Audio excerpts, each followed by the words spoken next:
Hello, my good friends. How are you today? May God bless you all. I will not introduce anything. You guys watch the video and feel it. Then let's evaluate together. The Hartsfield-Jackson Atlanta International Airport buzzed like a beehive on steroids that October afternoon. The air smelled of burnt coffee from the Starbucks near Gate B12, jet fuel wafting in from the tarmac, and the faint tang of sweat from 1,000 travelers rushing to make their flights. Overhead, the PA system crackled with a muffled announcement. Flight 237 to Denver, now boarding at Gate C9. Lena Carter barely registered it. After a brutal 12-hour shift, slinging tiny pretzel bags and lukewarm Cokes at 30,000 feet, all she wanted was to peel off her navy blue Southern Sky Airlines uniform, kick her sensible black flats into a corner of her cramped Decatur apartment, and crash on the couch with a glass of cheap Pinot Grigio. Her brown hair, pulled into a high ponytail, was starting to frizz from the humidity, and her hazel eyes felt gritty with exhaustion.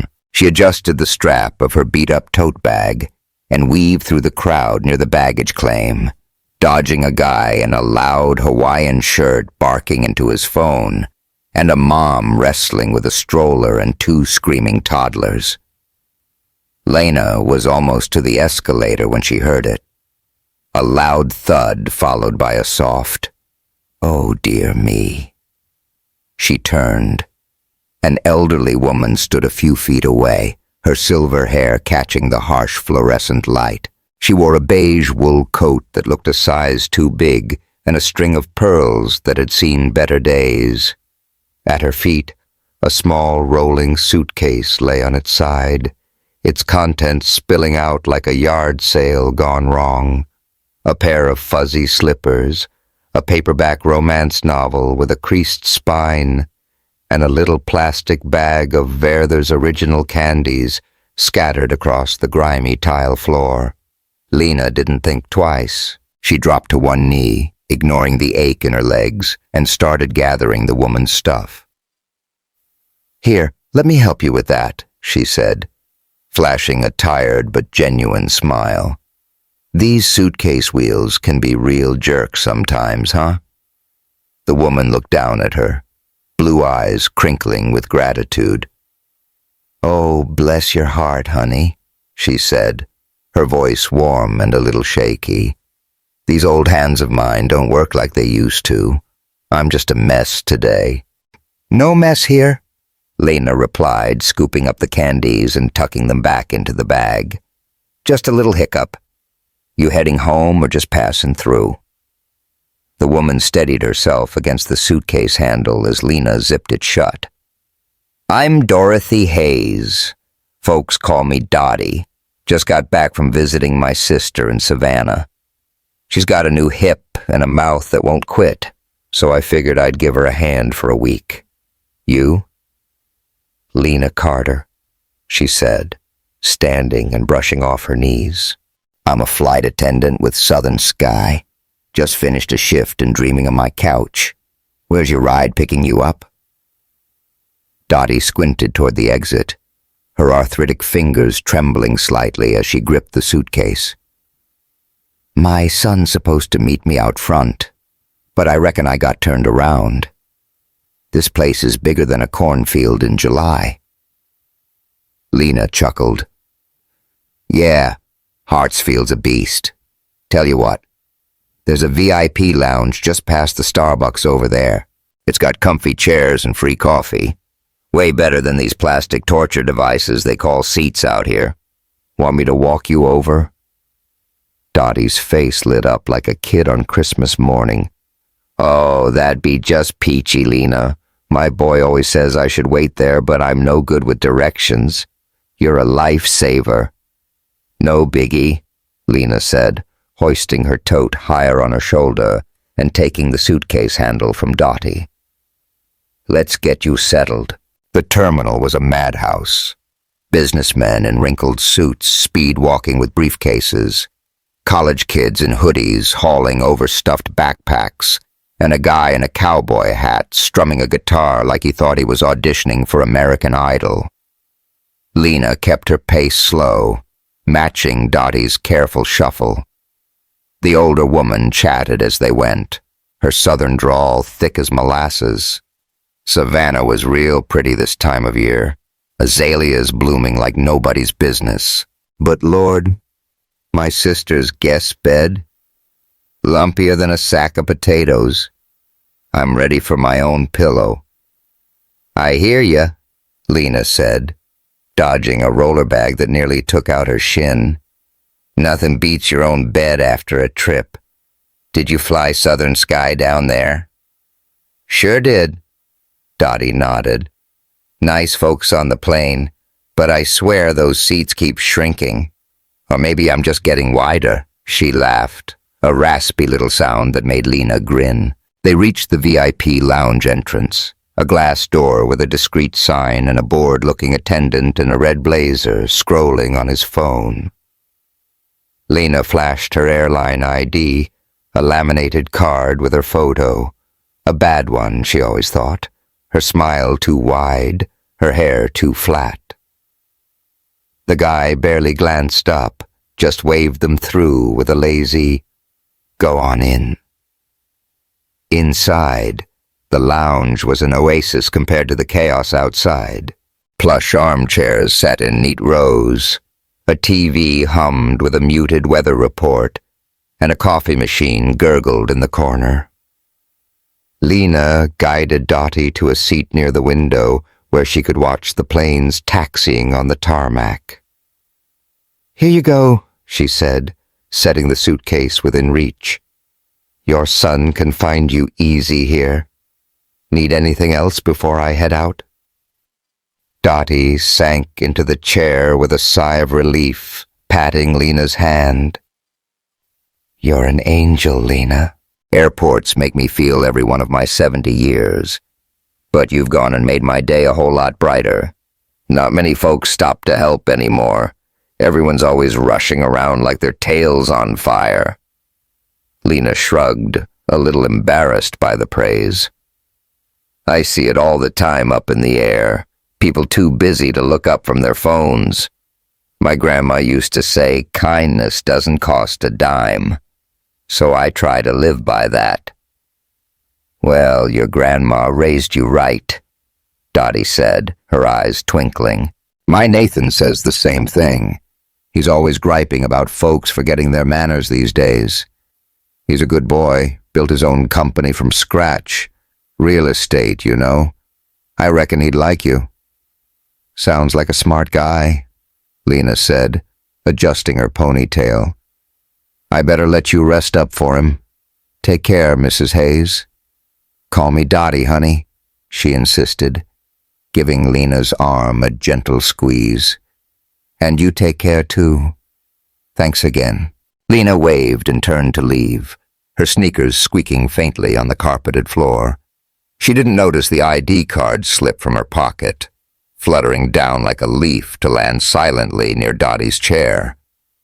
She was already halfway to the exit, lost in thoughts of that Pinot Grigio, when a tall man stepped into the lounge.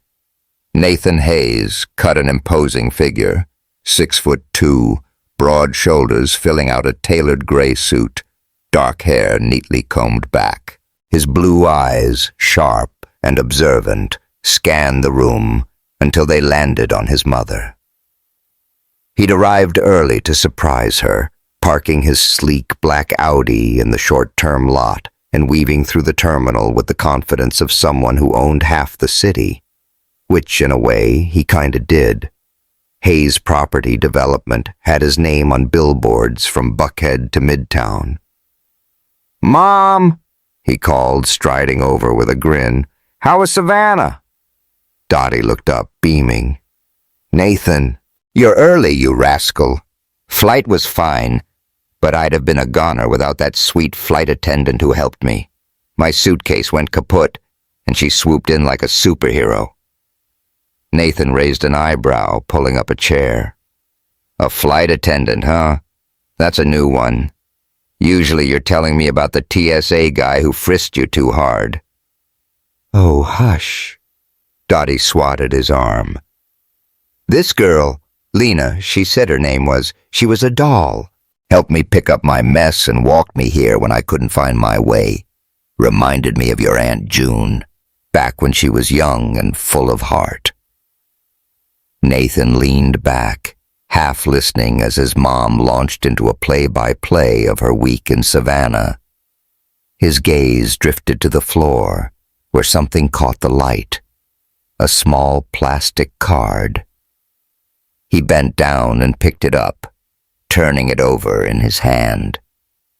Lena Carter, flight attendant, Southern Sky Airlines. He read under his breath. The photo showed a woman with a warm, slightly lopsided smile. Pretty, in an unpolished, real kind of way. The same smile he'd glimpsed from across the baggage claim when she'd knelt to help his mom. He'd seen the whole thing. Lena's quick, unhesitating move to assist, the way she'd brushed off her own exhaustion to chat with Dottie like they were old friends. In his world of cutthroat deals and fake smiles, that kind of genuine kindness stood out like a neon sign in a blackout.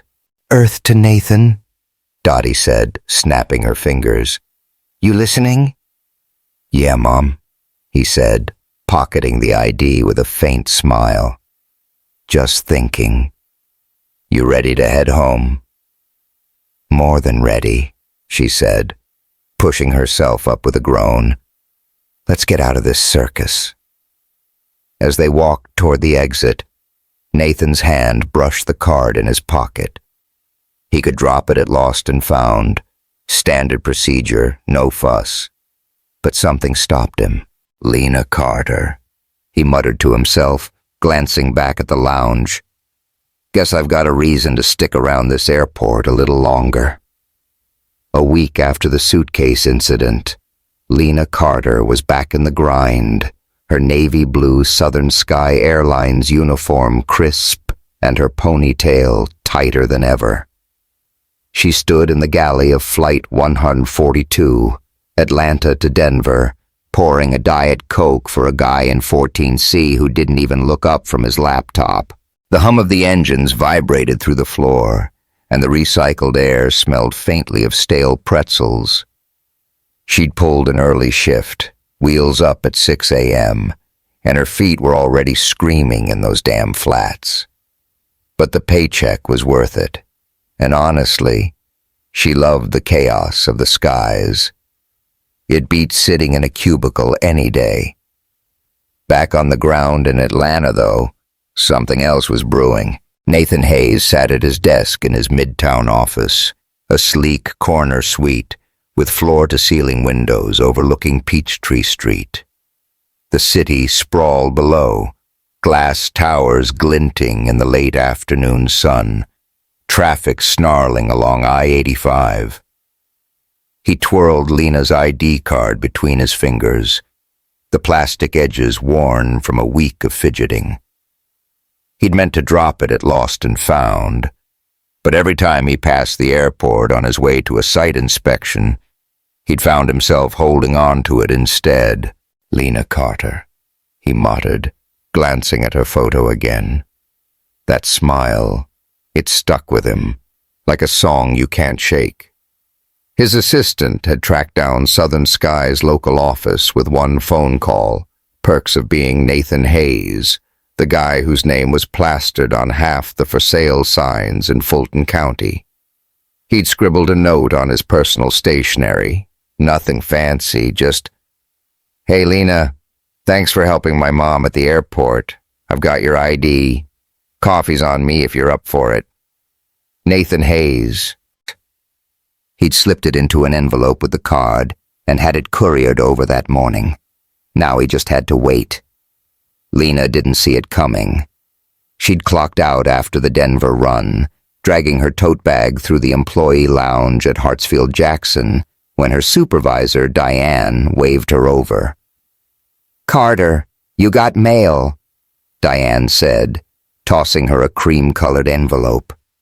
"Looks fancy. You win the lottery or something?" "Ha, I wish," Lena said, turning it over. The paper felt thick, expensive, not the usual junk mail from HR about health insurance. She ripped it open, and her ID slid out, followed by the note. Her eyes widened as she read it. "Nathan Hayes?" she whispered, her stomach doing a little flip. "Who's that?" Javi Morales, her lanky, loudmouth co-worker, leaned over her shoulder, his southern sky tie crooked as usual. "Ooh, girl, you got a secret admirer? Spill it." "Shut up, Javi," Lena said, swatting him away, but she couldn't hide the blush creeping up her cheeks. "He's just some guy whose mom I helped last week. Dropped her suitcase, and I picked it up. No big deal." Javi snatched the note from her hand, dodging her grab. "Coffee's on me." "Yeah, right, no big deal. This dude's got handwriting like a CEO. Bet he's loaded. You gonna meet him?" "I don't know," Lena said, snagging the note back. "Maybe. He's got my ID, so I kinda have to, right?" Yes," Javi grinned, tossing an arm around her. "You're too good, Lena. Always playing the saint. Go get that free coffee. Maybe he's cute." She rolled her eyes, but tucked the envelope into her bag. Later that night, sprawled on the sagging couch in her Decatur apartment, she showed the note to her roommate, Kayla Brooks. Kayla, a barista with purple-streaked hair and a knack for drama, nearly dropped her wine glass. "Nathan Hayes? Are you kidding me? The real estate guy? His face is on billboards all over town, tall, dark, and loaded. Lena, this is like rom-com material." "It's just coffee, Kayla," Lena said, sipping her Pinot Grigio. "I'm not marrying the guy." "Not yet," Kayla teased, pulling up Nathan's photo on her phone. "Look at those blue eyes. You're telling me you're not curious?" Lena glanced at the screen, sharp jawline, confident smile. "Okay, fine. He was hot." "Maybe a little," she admitted. "I'll text him tomorrow." She did. A quick message. "Hey Nathan, thanks for the ID. Coffee sounds good. Lena Carter." His reply came fast. "Great. Brew Haven, near the airport, tomorrow at 3. I'll be the guy not wearing a suit for once." She smiled despite herself. Maybe Javi was right. This could be fun. Brew Haven was a hole-in-the-wall spot just off Virginia Avenue, a 5-minute drive from Hartsfield. The place smelled like roasted beans and warm waffles, with mismatched wooden tables and a chalkboard menu scribbled with specials. Lena walked in at 2:55, her uniform swapped for jeans and a gray sweater, her ponytail swapped for loose waves. She spotted Nathan right away, tall, leaning against the counter in a green flannel shirt and dark jeans, scrolling his phone. No suit, just like he'd said. He looked up as she approached, and those blue eyes locked on hers. "Lena," he said, standing straighter, a nervous edge to his smile. "Hey, good to see you." "Yeah, you too," she said, sliding into the seat across from him. "Thanks for getting my ID back. I didn't even know I'd lost it." "No problem," Nathan said, setting 2 coffees on the table, black for him, a latte for her. "Guessed you might like this. Mom hasn't stopped talking about you, you know. Says you're the nicest person she's met in years." Lena laughed, wrapping her hands around the warm mug. "She's sweet. I just helped her with her bag. It's not like I saved the world." "To her, you kinda did," Nathan said, leaning back. "She's big on little acts of kindness. Me too, I guess. I saw you out there. Most people would have kept walking." Lena shrugged, sipping her latte. "I've been on my feet all day, too." "I get it. Plus, she reminded me of my grandma. Same vibe, you know? Nathan nodded, his gaze softening. Yeah, I get that. So, flight attendant life, tough gig? Sometimes, she said. Long hours, cranky passengers, but I love it. Seeing new places, meeting people. Beats a desk job. What about you? Real estate, right? That's a whole different world. Yep, he said, running a hand through his hair. Started flipping houses in my 20s. Got lucky with some downtown deals. Now it's more meetings than hammers, but it keeps me busy. They fell into an easy rhythm, talking about Atlanta traffic. Awful. The best BBQ spots, Foxborough's hands down, and Dottie's knack for getting lost in big places. Lena liked his laugh, deep, unforced, and the way he didn't flaunt his success like some rich guys she'd met. She was halfway through her latte when the door jingled, and a woman strode in like she owned the place.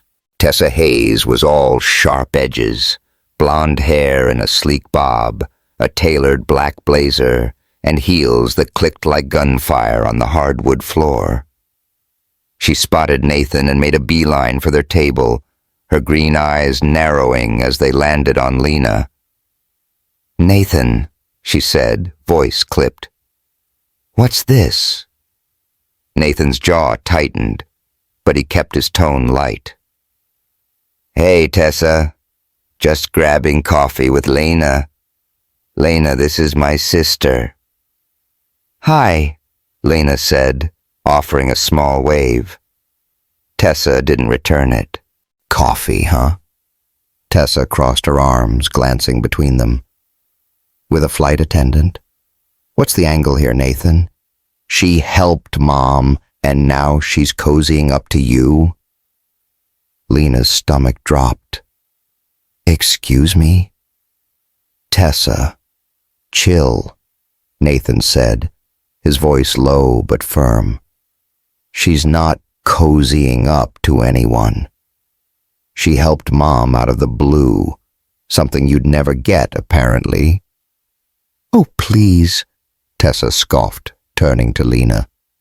"No offense, sweetheart, but people don't just do nice things for no reason." "What's your play? Hoping to snag a rich boyfriend?"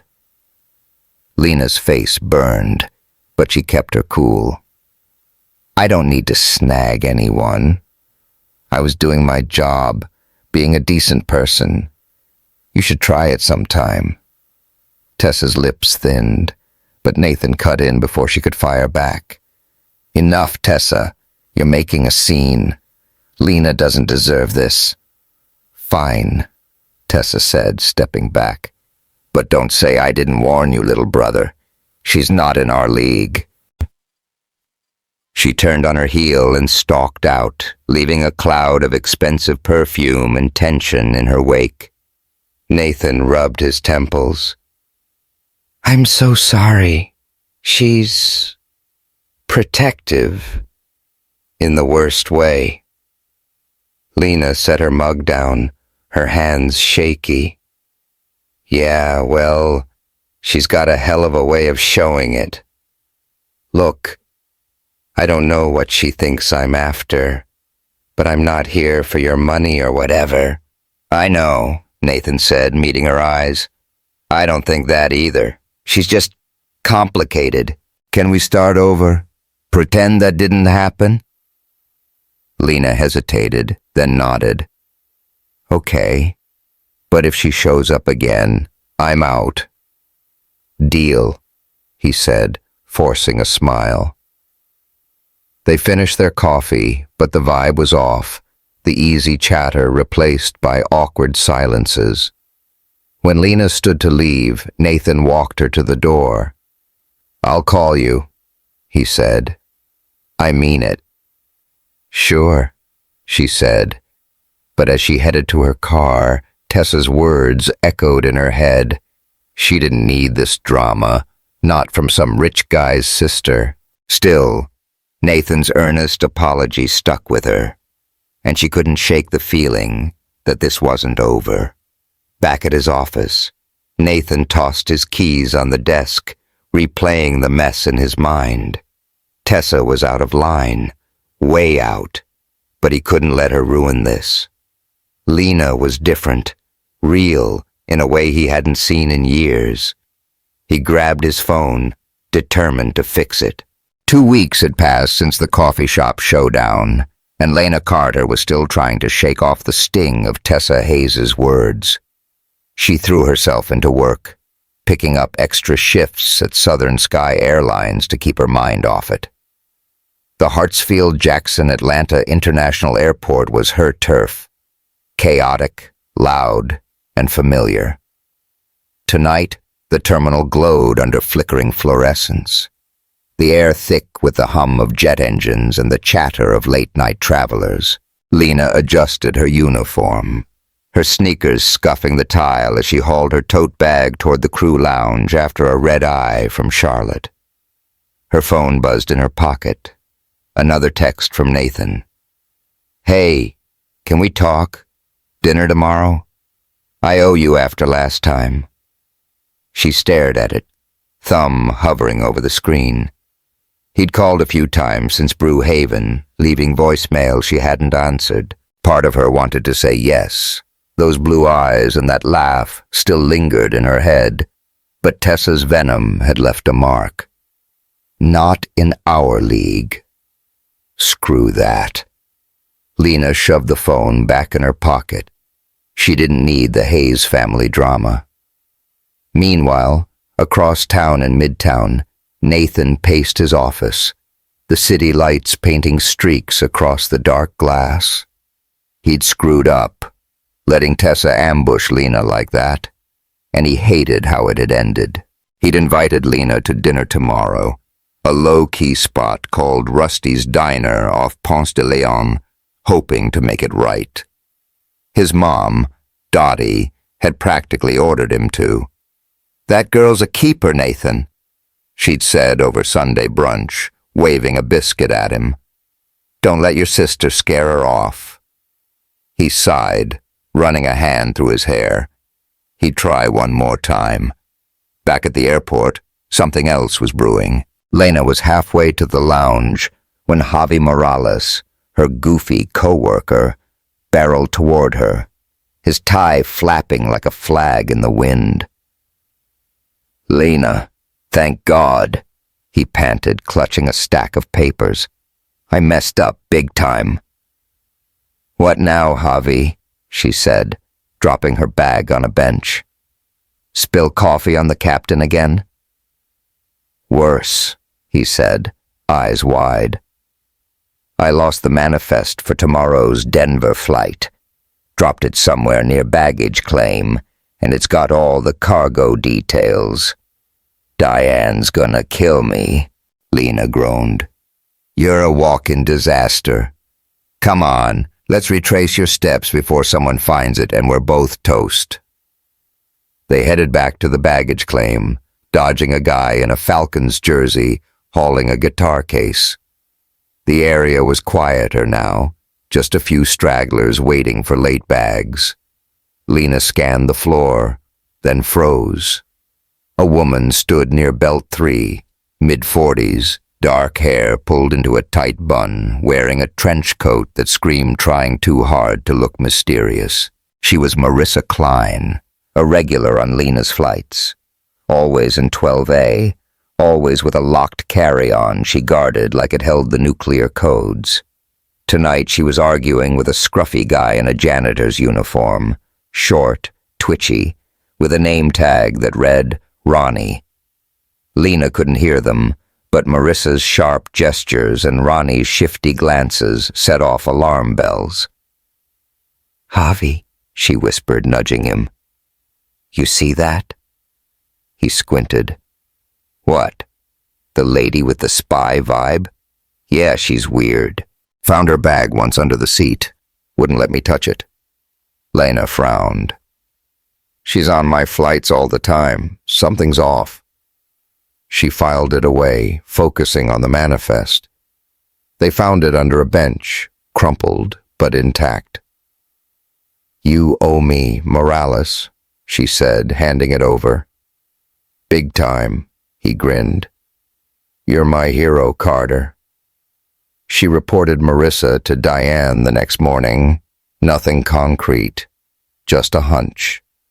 Diane brushed it off. "She's got a Platinum Sky Miles card, Lena. Probably just eccentric. Don't play detective." But the unease stuck with her. That evening, Lena met Nathan at Rusty's Diner, a retro joint with red vinyl booths and a jukebox pumping Johnny Cash. She'd swapped her uniform for a denim jacket and boots, her hair loose.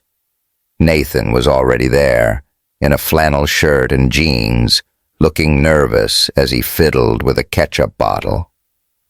"Hey," he said, standing as she slid into the booth. "Thanks for coming. I'm really sorry about Tessa." "Yeah, well," Lena said, grabbing a menu. "She's a piece of work. Let's just eat and forget it, okay?" "Deal," he said, relaxing a little. The waitress, a gum-chewing redhead named Trish, took their orders, cheeseburgers and fries for both. They talked about safe stuff, the Braves' latest loss, Dottie's obsession with peach cobbler, Lena's worst passenger stories. She was starting to enjoy herself. Nathan had a way of making her laugh, like when he mimicked his mom's Savannah accent. When the door swung open, Tessa strode in, her blazer swapped for a leather jacket, but her attitude still razor-sharp. Trailing her was a woman in a pencil skirt and heels, blonde, polished, like she'd stepped out of a magazine. Tessa's smirk said it all. "Nathan," she called, sauntering over. "Fancy running into you?" Nathan's face darkened. "Tessa, what the hell?" "Thought you'd want to meet Claire Donovan," Tessa said, gesturing to the blonde. "She's with Donovan Investments, big player downtown. I figured since you're here, why not mix business with whatever this is?" Her eyes flicked to Lena, dripping with disdain. Lena's stomach twisted. "Seriously?" she said, voice tight. "You're crashing our dinner to set him up with someone else?" Claire smiled, all teeth and no warmth. "Oh, I didn't realize this was a date." Tessa said Nathan was free. "He's not," Nathan snapped, standing. "Tessa, this is low, even for you." Tessa crossed her arms. "Come on, Nathan. You're wasting time with—" She waved a hand at Lena. "This. Claire's got a portfolio that'd double our next project. Think with your head for once." Lena shoved her chair back, grabbing her jacket. "You know what? I'm done. I don't need this crap from you or your sister, Nathan. Enjoy your business meeting." She stormed out, the bell above the door jangling as it slammed shut. "Lena, wait!" Nathan called. But she was already halfway to her car, the cool night air hitting her face. She climbed in, gripping the wheel, her chest tight. She'd wanted to give him a chance. Stupid, stupid, stupid. Tessa's voice rang in her ears. "She's not in our league." Maybe she was right. Lena didn't belong in their glossy, moneyed world. Back inside, Nathan rounded on Tessa. "What is wrong with you?" he hissed. "She's not after anything. She's just a good person. Something you wouldn't recognize if it bit you." Tessa didn't flinch. "You're blind, Nathan. She's a nobody playing nice to get a foothold. I'm protecting you." "Protecting me?" He laughed bitterly. "You just torched the one real thing I've found in years. Nice work, sis." He tossed a 20 on the table and left, Claire shifting awkwardly as Tessa glared after him. The next day, Lena was back at Hartsfield, her mood sour as she prepped for a Dallas run. Javi noticed, poking her arm. "You okay, Carter? You look like someone kicked your dog." "Just peachy," she muttered, checking her clipboard. But her eyes caught Marissa Klein again. Same trench coat, same locked carry-on, slipping past security with Ronnie hovering nearby. She watched them disappear toward the VIP lounge, a knot forming in her gut. Something was up, and she couldn't let it go. She cornered Javi in the galley mid-flight. "You ever see that janitor guy, Ronnie, with Marissa before?" Javi frowned, pouring a ginger ale. "Maybe once. He's always creeping around the lounges." "Why?" "I don't know," she said, glancing out the window at the clouds. "But I'm gonna find out."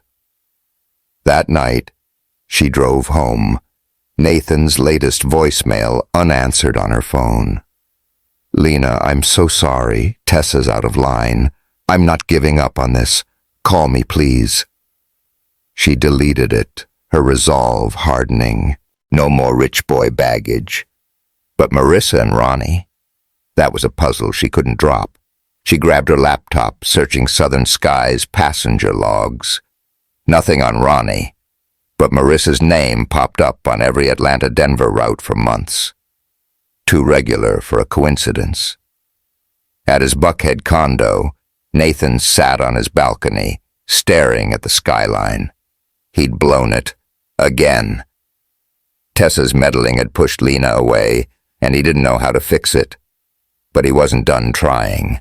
He dialed her number one more time, the call going straight to voicemail. "Damn it," he muttered, tossing the phone aside. Tomorrow, he'd figure something out. Lena, meanwhile, lay awake in her apartment, the hum of the fridge filling the silence. She'd deal with Nathan later, or maybe never. Right now, Marissa Klein was her focus. Whatever that woman was hiding, Lena was determined to crack it, even if it meant stepping way out of her comfort zone. 3 months had flown by since Lena Carter had last set foot in Atlanta. She'd jumped at the chance for a 6-month gig at London Heathrow with Southern Sky Airlines, a fresh start, away from Nathan Hayes, his meddling sister Tessa, and the whole messy drama. The grey drizzle of a London winter greeted her as she stepped off a Paris flight, her navy uniform damp at the shoulders. Heathrow buzzed with its own brand of chaos, accents clashing, trolley wheels rattling, the faint whiff of fish and chips drifting from a food court. Lena hauled her tote bag through the arrivals hall, her boots clicking on the polished floor, her mind on a hot shower and a cup of tea in her tiny Kensington flat. She'd settled into a rhythm here, new roots, new crew, new everything. The work was tough, but she thrived on it. Still, there were quiet moments when Nathan's face crept into her thoughts.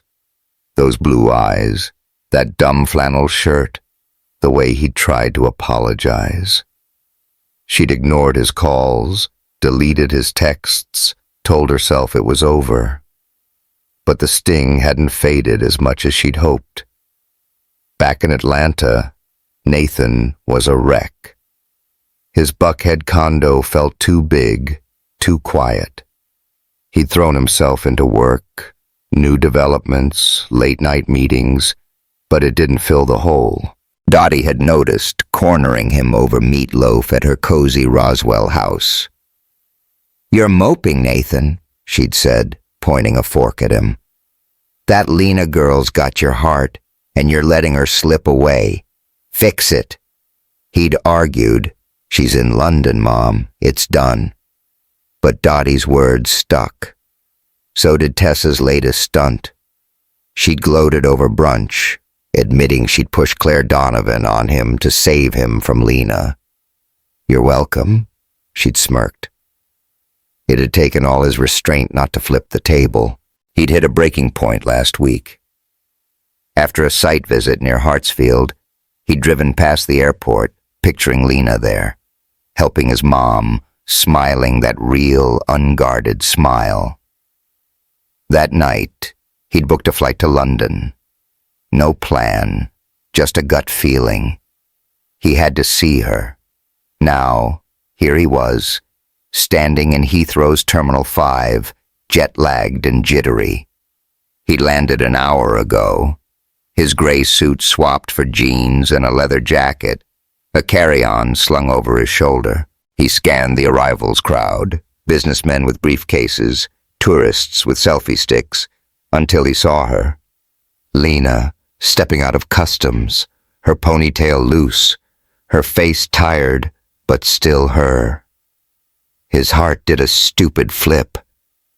He stepped forward, voice rough from the overnight flight. "Lena?" She froze, her tote slipping an inch down her arm. "Nathan?" Her hazel eyes widened, then narrowed. "What the hell are you doing here?" "I had to see you," he said, hands shoved in his pockets to keep them from shaking. "I've been an idiot. Can we talk?" She crossed her arms, the drizzle outside streaking the glass behind her. "You flew to London to talk? After 3 months of nothing?" "I tried calling," he said. "You didn't pick up. Look, I messed up. Big time. Tessa's crap, my silence, all of it. I'm sorry, Lena. I just—" He took a breath, the words tumbling out. "I love you. I've loved you since I saw you help my mom. Not because you're some saint, but because you're real. I was scared of losing you, so I pushed you away, and it was the dumbest thing I've ever done." Lena stared, her throat tight. The terminal noise faded. Announcements, footsteps, all of it, until it was just him, standing there, raw and nervous. She wanted to yell, to walk away, but his eyes held her. "You can't just show up and say that," she said finally, voice shaky. "I'm not some movie heroine you chase across the ocean." "I know," he said. "I don't expect you to forgive me right now. Just give me a chance to prove it. Please." She bit her lip, torn. Before she could answer, a familiar voice cut through. "Lena, you surviving this fog?" Javi Morales jogged over, his southern sky tie askew. He'd transferred to London too, chasing a promotion. He stopped short, eyeing Nathan. "Who's this?" "Long story," Lena muttered. "Nathan, Javi, Nathan." "Nice jacket," Javi said, grinning. "You her stalker or something?" "Working on not being," Nathan said dryly, and Javi laughed. "All right, I'll leave you to it," Javi said, clapping Lena's shoulder. "Don't kill him. He looks sorry." He wandered off, leaving them in awkward silence. Lena sighed. "One coffee, that's it. Then you're on your own." "Fair," Nathan said, relief flickering in his eyes, and they headed to a cafe near the gates. Overpriced lattes, sticky tables, the hum of espresso machines. She let him talk about Tessa's meddling, his regret, how he'd turned down a deal to save a neighborhood Lena had mentioned liking. She listened, thawing despite herself, but she wasn't ready to dive back in. "I need time, Nathan," she said, standing. "This doesn't fix everything." "I'll wait," he said, "as long as it takes." She left him there, her head spinning. Over the next week, he stayed in London, working remotely, texting her simple stuff. "Saw a pigeon steal a guy's sandwich today. Thought of you."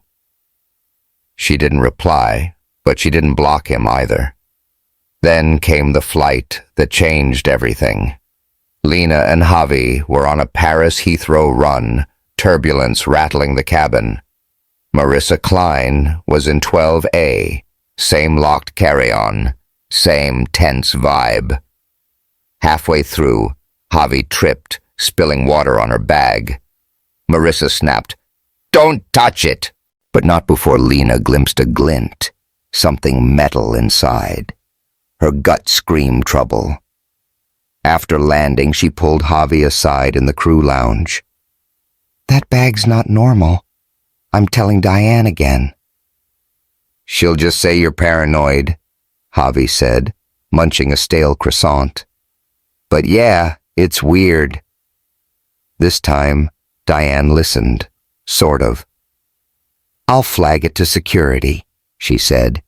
"But don't go Nancy Drew on me, Carter."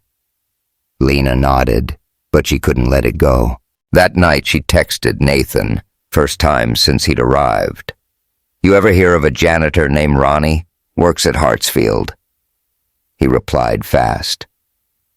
"Yeah, sketchy guy. Did some contract work for a competitor years back. Shady deals, got fired. Why? Might be tied to a passenger I keep seeing. Thanks." She didn't elaborate, but Nathan's info clicked a piece into place. The next day, Marissa boarded another flight. Heathrow to Atlanta. Lena watched her, noting how she avoided eye contact, how her hands hovered over that bag. Mid-flight, a kid in 13B dropped a toy, and Lena knelt to grab it. Marissa shifted, and a paper slipped from her coat, crumpled, with scribbled numbers. Lena palmed it, heart racing, and read it later in the galley. Coordinates, dates, a name. Ronnie. She confronted Marissa after landing, cornering her near customs. "What's in the bag, Marissa? And don't lie. I've seen you with Ronnie." Marissa's cool cracked. "You don't know what you're messing with," she hissed, but her eyes darted. Then, to Lena's shock, she softened. "All right, fine. I'm not smuggling. I'm stopping it. I'm ATF, undercover. Ronnie's running stolen antiques through Hartsfield, and you've been screwing up his drops without knowing it." Lena blinked. "What? That old guy you helped in Dallas last month?" Marissa said. "He was a courier. You slowed him down, threw off the pickup. Ronnie's pissed, but I'm grateful." Lena's jaw dropped. "So, you're not the bad guy?" "Not even close," Marissa said, pulling out a badge. "But keep it quiet. We're close to nailing him." Lena stumbled back to the lounge, dazed. Javi was there, jaw on the floor when she told him. "You're a freaking superhero, Carter," he said. "How do you accidentally bust a crime ring?" "Dumb luck," she laughed, still processing. She texted Nathan again. "Marissa's ATF. Ronnie's the crook. I'm an idiot." He called instantly. "You okay?" he asked, voice tight. "Yeah," she said. "Just... wow. Look, about us, I'm not saying yes yet, but I'm not saying no either. Stick around a bit?"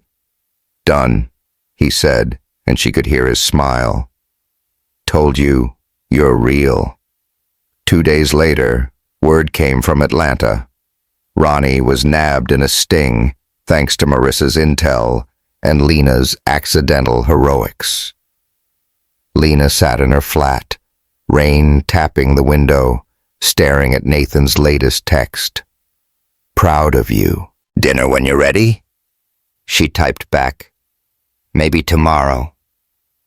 It wasn't a fix, but it was a start. Across the ocean, Nathan grinned at his phone. Step 1, complete. 6 months in London had changed Lena Carter. She'd wrapped up her Heathrow stint with a quiet pride. Tough routes, new friends, and an accidental takedown of an airport smuggler still buzzing in her head. Now, back at Hartsfield-Jackson Atlanta International Airport, the familiar chaos hit her like a warm wave. The drone of PA announcements, the clatter of roller bags, the faint tang of jet fuel sneaking through the gates. It was late January, the air crisp outside, but inside, the terminal hummed with post-holiday stragglers. Lena tugged her Southern Sky Airlines jacket tighter, her boots echoing as she headed to the crew lounge after a Chicago run. Nathan Hayes had texted her that morning. "Meet me at the airport tonight, 7 p.m. Big surprise. Bring your game face." She'd rolled her eyes but smiled. Since London, they'd rebuilt something. Slow, steady, real. He'd stayed a month there, working remotely, taking her to pubs and walks along the Thames, proving he wasn't just talk. She'd softened, letting him back in, though she hadn't said the big L word yet. Tonight, though, she was curious. What was he up to? At 6:55, she stepped into the VIP lounge, same spot where she'd helped Dottie Hayes all those months ago. But it wasn't the same. The place glowed, transformed. New leather armchairs, a sleek coffee bar, a sign above the door reading Dottie Hayes Traveler's Lounge in elegant script. Lena's jaw dropped. Nathan stood near the window, hands in his pockets, his flannel shirt swapped for a dark blazer. He turned, grinning. Surprise. "What the hell is this?" Lena said, stepping inside. The air smelled of fresh paint and roasted coffee, a far cry from the stale vibe it used to have. "It's for Mom," Nathan said, walking over. "And you. A foundation. Dottie Hayes Traveler's Assistance. Lounges, staff, help for older folks at airports. We're rolling it out nationwide, starting here. I want you to run it." Lena blinked, her tote slipping to the floor. "Run it? Like a job?" "More than that," he said, eyes bright. "A purpose. You inspired it. That day you helped Mom. It clicked. I've been working on this for months. You're perfect for it. Smart, kind, knows the airline game inside out." She stared, words stuck. The lounge buzzed with a small crowd, Javi Morales munching a cookie from the bar, Kayla Brooks snapping pics, even Diane, her supervisor, nodding approval. Dottie bustled over, silver hair gleaming, wrapping Lena in a hug. "Oh, honey, isn't it grand? Nathan's been a busy bee, and he says it's all because of you." "It's... wow," Lena managed, hugging back. "I don't know what to say." "Say yes," Nathan said, stepping closer. "To the job, at least. The rest we can figure out." Before she could answer, the door swung open, and Tessa Hayes stormed in, her leather jacket swapped for a sharp gray suit, heels clicking like a countdown. Her green eyes swept the room, landing on Lena with a glare that could melt steel. "What is this circus?" she snapped. "Nathan, you're throwing a party for her?" "Tessa," Nathan said, voice low, warning. "Not now." "Oh, now's perfect," Tessa said, crossing her arms. "I heard about your little foundation. You're sinking millions into this, our family's money, for some flight attendant fantasy, and giving her a job. Are you insane?" Lena's face burned, but she held her ground. It's not about me. It's about helping people. Something you wouldn't get. Helping people? Tessa laughed, sharp and cold. Please. You've been playing the sweet little hero to worm your way in. I had a PI dig into you, Lena Carter. Nothing special, just a broke girl with a sob story. You think you can run something this big? You're out of your depth. The room went silent, all eyes on them. Javi choked on his cookie. Kayla whispered, "Oh, snap." Nathan stepped forward, fists clenched. "Tessa, that's enough. You don't get to talk to her like that." "Why not?" Tessa shot back. "You're handing her our legacy on a platter. I've worked my ass off to protect what Dad built, and you're tossing it to a nobody because she picked up Mom's suitcase." Dottie's voice cut through, sharp as a whip. "Tessa Marie Hayes, you hush that mouth. Lena's more family than you've been lately. This isn't about money. It's about heart, something you've forgotten." Tessa flinched, but her glare didn't waver. "Heart doesn't pay bills, Mom. Nathan, you're delusional if you think this'll work. She'll drag you down." Lena's chest tightened, anger bubbling over. "You don't know me, Tessa. I don't want your money or your brother's. I've made it on my own my whole life. If you've got a problem, take it up with me, not him." Tessa smirked. "Oh, I will. This isn't over." She turned to Nathan. "You're making a mistake. Don't expect me to clean it up." She stormed out, the door slamming behind her. The air hung heavy. Javi broke the silence, muttering, "Well, that was awkward as hell." Kayla elbowed him, but Lena barely heard. She looked at Nathan, his face a mix of fury and guilt. "You okay?" he asked, voice soft. "No," she said, shaking her head. "Your sister's a nightmare. But this," she gestured at the lounge, "this is incredible. I need to think about the job, though. It's a lot." "Take your time," he said, squeezing her arm. "I mean it." The crowd thinned, Javi and Kayla dragging Diane to the coffee bar, Dottie chatting with a staffer. Nathan pulled Lena aside, near the spot where she'd helped Dottie that first day. "I've got one more thing," he said, his voice dropping. "Not about the job." She raised an eyebrow. "What now?" He took a breath, then dropped to one knee, pulling a small velvet box from his pocket. Lena's heart stopped. The room spun. Javi's gasp, Kayla's squeal, Dottie's delighted clap, all a blur as Nathan opened the box, revealing a simple diamond ring that caught the light like a star. "Lena Carter," he said, voice steady despite the shake in his hands. "You turned my world upside down with one act of kindness. You're tough, real, and better than I'll ever deserve. I've spent months kicking myself for almost losing you. I love you. Have since that day right here. Marry me?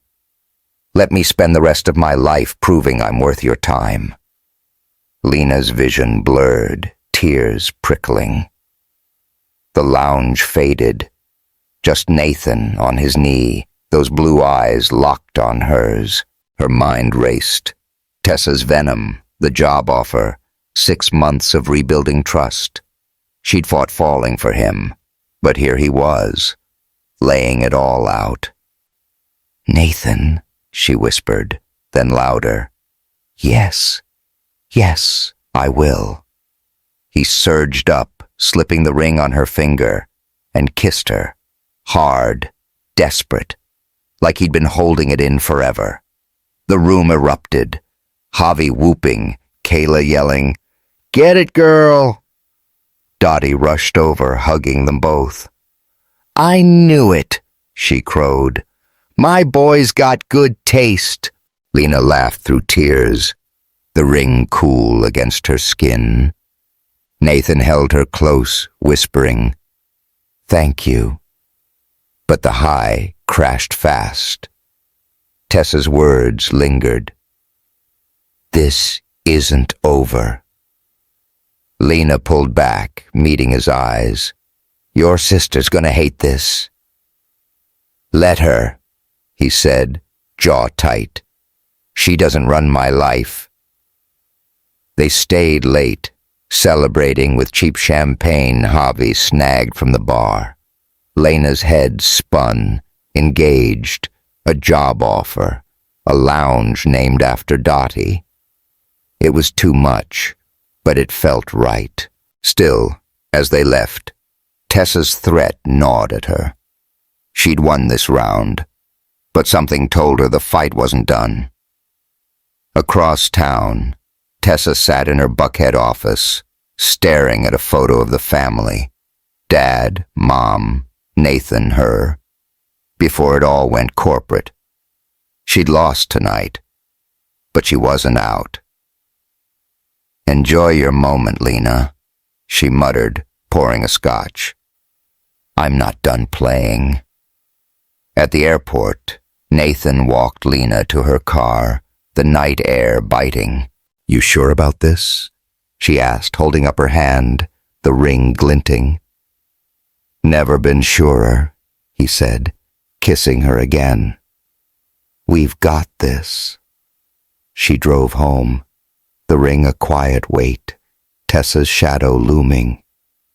Whatever came next, she'd face it, with Nathan or without. But damn, it felt good to say yes. A year had passed since Nathan Hayes dropped to one knee in the Dottie Hayes Travelers Lounge, and Lena Carter, now Lena Hayes, could hardly believe where life had taken her. She stood on the balcony of their hotel room in New Orleans' French Quarter, the humid night air thick with the scent of beignets and the distant wail of a saxophone drifting up from Bourbon Street. Her white sundress fluttered in the breeze, the diamond ring on her finger catching the glow of gas lamps below. Nathan stepped out behind her, 2 glasses of sweet tea in hand, his arm slipping around her waist. "Happy honeymoon, Mrs. Hayes," he said, kissing her cheek. "About time," she laughed, leaning into him. "Took us long enough to get here." Their wedding had been small, 6 months ago in Dottie's Roswell backyard, with Javi Morales as best man and Dottie as maid of honor, beaming in a peach dress. Work had kept them busy since. The foundation exploding to 15 airports across the U.S., Lena running it like a pro, Nathan juggling his real estate empire. This trip to New Orleans was their first real break, a delayed honeymoon they'd earned. The Dottie Hayes Travelers Assistance Foundation was Lena's baby now. She'd said yes to the job a week after Nathan's proposal, after sleepless nights, weighing it against her flight attendant life. The chance to help people, really help them, won out. She'd traded her wings for a desk and occasional airport rounds, overseeing lounges, staff, and services for elderly travelers. Next month, they'd expand to Europe, London first, full circle. Dottie had taken to her ambassador role with gusto, flying to openings, charming donors, and claiming full credit for matchmaking Lena and Nathan. "I dropped that suitcase on purpose," she'd wink, though Lena knew better. Today, they'd cut the ribbon on the New Orleans lounge at Louis Armstrong International Airport. Lena had walked the floor earlier, watching staff in blue blazers help a gray-haired couple with their bags. A kid hand a lost cane to an old man. It hit her hard. Every smile, every thank you, traced back to that day with Dottie at Hartsfield. She'd teared up, Nathan squeezing her hand. "You did this," he'd said. She'd shaken her head. "We did," Now in the French Quarter they clinked glasses, the city alive below. "To us," Nathan said, "and to Mom. She called earlier. Boston opens next week and she's already packed." Lena grinned. "She's unstoppable. Bet she's telling everyone how we met." "Every chance she gets," he said, laughing, though she still swears it was fate. "Maybe it was," Lena mused, sipping her tea. "If I hadn't picked up that shift." The door to their room buzzed, cutting her off. Nathan frowned. "Who's that?" He set his glass down and opened it, revealing the last person Lena expected, Tessa Hayes. She stood there, blonde hair pulled back, a navy blazer over jeans, holding a bottle of bourbon. Her green eyes flicked between them, softer than Lena had ever seen. "Tessa?" Nathan said, voice tight. "What are you doing here?" "Relax," she said, stepping inside. "I'm not here to fight. Heard you were in town. Thought I'd crash the honeymoon with a peace offering." She held up the bourbon. "Can we talk?" Lena tensed, the memory of Tessa's venom still sharp. "Last time you showed up, it didn't end well," she said, crossing her arms. "Fair," Tessa said, setting the bottle on the table. "I was an ass. I owe you an apology, Lena. Both of you." Nathan raised an eyebrow. "Since when do you apologize?" "Since I saw what you've built," Tessa said, her tone steady. "I was at the lounge opening today. Didn't tell you. Watched an old lady hug one of your staffers, crying about how she'd never made a flight without help before. Hit me like a truck. I've been wrong about you, Lena, about this whole thing." Lena blinked, caught off guard. "You're serious?" "Yeah," Tessa said, a faint smile tugging her lips. "I thought you were after Nathan's money, his name, whatever. But you're not. You're good. Too good, maybe. I've been a bitch because I didn't get it. I even funded part of the Boston Lounge, quietly. Figured it was time to stop fighting and start fixing." Nathan stared, then laughed. A real belly-deep sound. "You're full of surprises, sis." "Don't get used to it," Tessa said, smirking. "I'm not great at this mushy stuff, but I'm proud of you. Both of you. Dad would have been too." Lena softened, the weight of a year's tension lifting. "Thanks, Tessa. That means a lot." "Prove it," Tessa said, grabbing the bourbon. "Drink with me. One shot, then I'm out." They did. 3 glasses clinking, the burn of bourbon sealing a truce. Tessa left after, promising to visit Dottie soon. Lena watched her go, then turned to Nathan. "Did that just happen?" "Yep," he said, pulling her close. "Told you we've got this." The next day, they hit the airport for their flight home. Lena couldn't resist a walkthrough of the new lounge. She spotted an elderly man struggling with a dropped cane near the check-in desks. White hair, shaky hands, a suitcase wobbling beside him. Old habits kicked in. She knelt, picking it up. "Here you go," she said, handing it over. "Need a hand to the lounge? It's just around the corner." The man smiled, wrinkles deepening. "Thank you, young lady. These knees ain't what they used to be." "Tell me about it," she said, guiding him over. "It's open to everyone. Comfy seats, free coffee. You'll like it." A staffer took over, and Lena stepped back, watching the man settle in. Nathan joined her, coffee cups in hand. "Surveying your kingdom," he teased, passing her one. Hardly, she said, sipping. Just making sure it's running smooth before we jet off. It'll survive 2 weeks without you, he said. Though Mom might not. She's already planning the London opening. Lena laughed. She's living her best life. Did you ever think, that day I helped her, we'd end up here? Nathan shook his head, eyes warm. I knew I wanted to meet you. Everything else blew my mind. You? Same, she said, leaning against him. Thought I'd be pouring cokes at 30,000 feet forever. Now look at us. Their flight was called, Atlanta-bound first class, a honeymoon perk. They boarded, settling into wide seats, the hum of the plane, a steady pulse. Lena glanced out the window as they taxied, the New Orleans skyline shrinking. Some habits never die, Nathan said, nodding at her, scanning the cabin. Would you want them to? She asked, smirking. Never, he said, kissing her hand. That's what started this whole ride. The plane lifted off, carrying them home.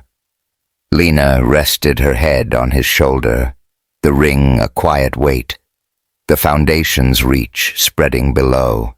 From one-drop suitcase, she'd built a love, a life, a legacy, not just for her, but for thousands. Beside her, Nathan squeezed her hand, his voice low. Ready for the next adventure? With you? She said, smiling. Always. Back in Atlanta, Dottie sat in her kitchen, flipping through a scrapbook. Photos of the wedding, the lounges, Lena and Nathan laughing. She paused on one from that first day at Hartsfield, a blurry shot Nathan had snapped of Lena helping her. Knew you were special, honey, she murmured, sipping her tea. Across town, Tessa filed a donor check for the London lounge, a small grin breaking her usual scowl. And at Hartsfield, a staffer in a blue blazer helped an old woman with her bag, echoing Lena's kindness a year ago. It wasn't just a story. It was a ripple, still spreading. One act, one heart, one hell of a journey. Hey, y'all. That's a wrap on part 6. Tessa's redemption, a honeymoon glow, and a legacy that keeps growing. What's your favorite moment? Hit that subscribe button and drop a comment with your thoughts. I'd love to hear how this hit you. Thanks for riding along. Stay kind out there.